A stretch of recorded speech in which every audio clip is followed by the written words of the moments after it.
लाहौर का इलाका डिफेंस, जहां पर पेश आया एक दिल खराश वाकया, और इस बार भी इस वाकये में जुल्म का निशाना बनी एक घरेलू मुलाजमा, एक गरीब बेटी। वाकया क्या था, सजा किसे मिली और क्यों? क्या वाकई वहां पर जुर्म का इर्तिकाब हुआ था या फिर उसने पाई अपनी गुर्बत की सजा? एक ऐसा वाकया जिसकी तफसीलात नाकाबिल यकीन और अंजाम माशरे की जुबूहाली का तर्जुमान। लाहौर का इलाका डिफेंस, जहां 3 माह कबल रखी गई एक मुलाजमा कोई मुअम्मिर या नौजवान नहीं, बल्कि मुलाजमा आबदा की उम्र थी सिर्फ 9 साल, जिसे उसके वालिदैन ने गुर्बत के बाइस उसके चच्चा के साथ लाहौर डिफेंस डी ब्लॉक के रिहायशी जुनैद के घर बच्चे को संभालने और काम काज के लिए भेज दिया। मेरे से शीशा टूटा था।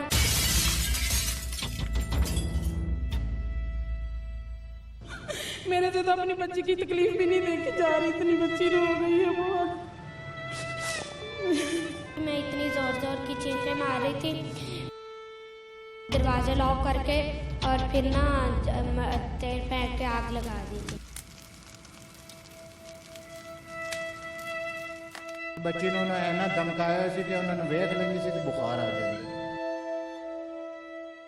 आबदा तशद्दुद केस गुर्बत के हाथों मजबूर होकर घरों में काम करने वाले कमसिन बच्चों पर बहिमाना तशद्दुद का कोई पहला वाकया नहीं है। इससे कबल भी इस्लामाबाद में पेश आया एक ऐसा वाकया जिसकी तफसीलात जुल्म के अलावा मायूसी का पहलू भी उजागर करती हैं, क्योंकि इस वाक़े की नोयत माजी में पेश आने वाले वाकयात से इसलिए मुख्तलिफ है कि अब की बार जुल्म का निशाना बनाने वाले समझे जाते हैं इंसाफ के रखवाले।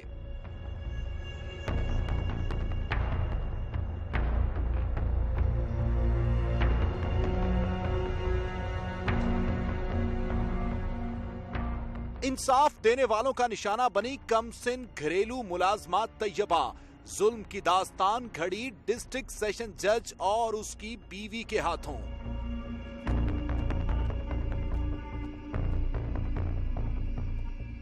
मीडिया पर खबर आने पर चीफ जस्टिस ने सो मोटो एक्शन लिया तो बाअसर मुल्जिमान ने तैयबा को मंजरे आम से ही गायब कर दिया। ताहम मीडिया के दोबारा शोर मचाने और चीफ जस्टिस के सो मोटो एक्शन के बाद इस्लामाबाद पुलिस ने तैयबा को ढूंढकर अदालत में पेश किया।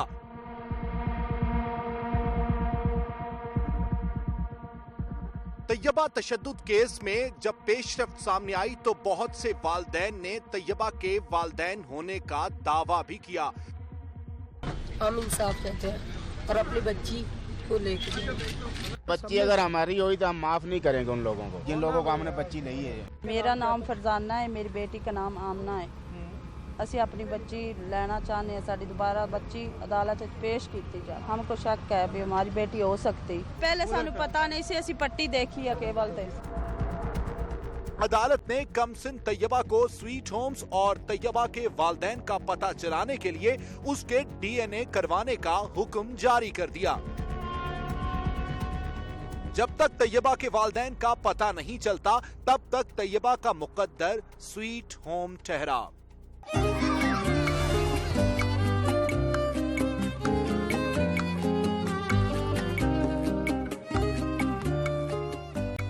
सैकड़ों लड़कियों के दरमियान इस वक्त स्वीट होम में अपने असल वालिदैन और DNA टेस्ट की रिपोर्ट का इंतजार कर रही है और उसके बाद बिल्कुल अय्या हो जाएगा कि तैयबा के हकीकी वालिदैन कौन हैं।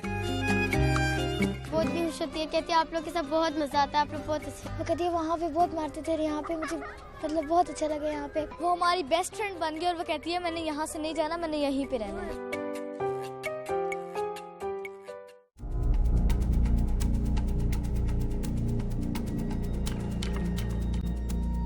इस तरह का एक और वाकया लाहौर के इलाके डिफेंस में पेश आया, जहां कमसिन लड़की को महज एक कांच टूटने की संगीन सजा दी गई और उसके हाथ जला दिए गए।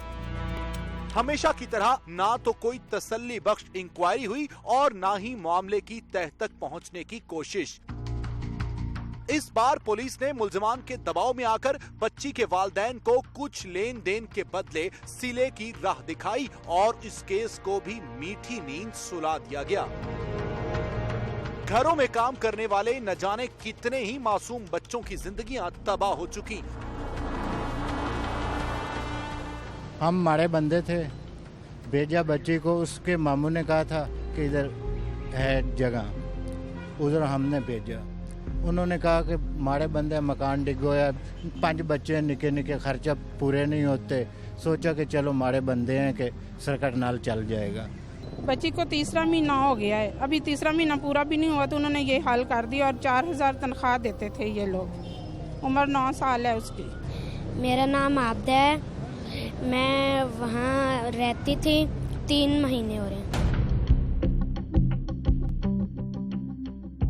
आबदा को पोश इलाके में मुलाजमत करते हुए थे 3 माह, लेकिन वो 3 माह उसकी जिंदगी के इंतहाई कठिन 3 माह थे और उसकी तकालीफ में दिन ब दिन इजाफा होता चला जा रहा था और कमसिन आबदा मासूम बनकर अपनी तमाम तर तकालीफ बर्दाश्त करती जा रही थी। पढ़ने लिखने और खिलौनों से खेलने की उम्र में ही कमसिन आबदा पर बड़ी जिम्मेदारी आन पड़ी थी। उनका बच्चा छोटा सा, मैं उनके बच्चे को संभालती थी, रात को सोती थी तब पैम्पर भी चेंज करवाती थी और दूध भी बना के देती थी और टाइम पे सुलाती भी नहीं थी, रात को लेट सोती थी और जब सुबह उठती थी नाश्ता भी सही नहीं देती थी।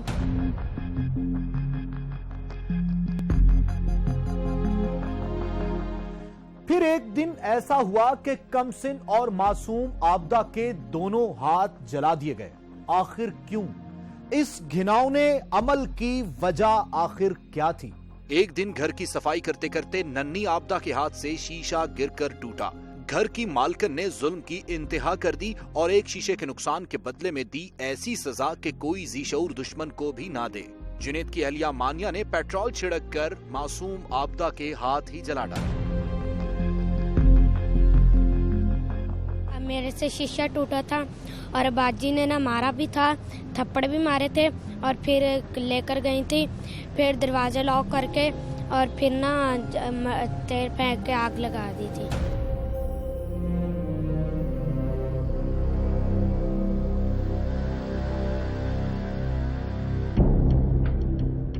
दस 15 मिनट तक मेरे हाथ जलते रहे, उनने मुझाया भी नहीं था, फिर मैंने खुद जाके पानी में हाथ डाल के मुझा दिया।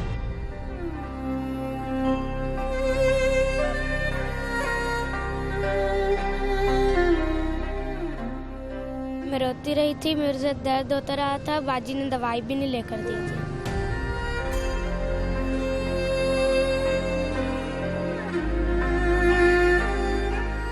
बाद में बच्ची ने मुझे बताया ये मुझसे कांच टूटा है, इसने मेरे हाथ जलाए हैं तेल छिड़क के।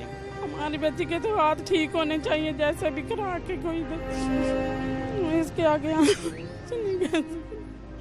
मेरे से तो अपनी बच्ची की तकलीफ भी नहीं देखी जा रही, इतनी बच्ची रो रही है बहुत। कह रही थी और अब तुम करोगी, आइंदा करोगी? कहती तुमने किसी को बताया तुम्हें मार दूंगी। कहती दवाई भी नहीं लेकर देनी, दवाई भी नहीं लेकर दी थी। लेने के लिए गए हैं तो इन्होंने भेजा भी नहीं, बहुत मुश्किल से इन्होंने भेजा है। कपड़े देने के लिए गए थे तो बहुत मुश्किल से इन लोगों ने निकाला है बाहर, किसी से भी नहीं मिलने दे रही थी। फिर बच्ची ने इन्ना धमकाया सी कि उन्होंने वेख लेंदी सी तो बुखार आ जांदा। बच्ची यानी अजे नहीं उन्होंने गल सुन लवे तो प्रेशर आ जाती। उन्होंने तो आने भी नहीं दिया था। फिर मेरे भाई ने कहा नहीं आप आबदा को ले आए, हम लोग उसे ले जाते हैं। तो आइए तो उसके हाथ जले हुए थे आगे से। फिर कहते हैं कि फिर फ़ोन उन्होंने कर दिया कि हम लोगों ने इस्लामाबाद जाना है, इसे इस्लामाबाद भेजना है। तो फिर मेरे भाई ने कहा वो तो काम करने लायक भी नहीं, हम लोग इसे कैसे भेजें।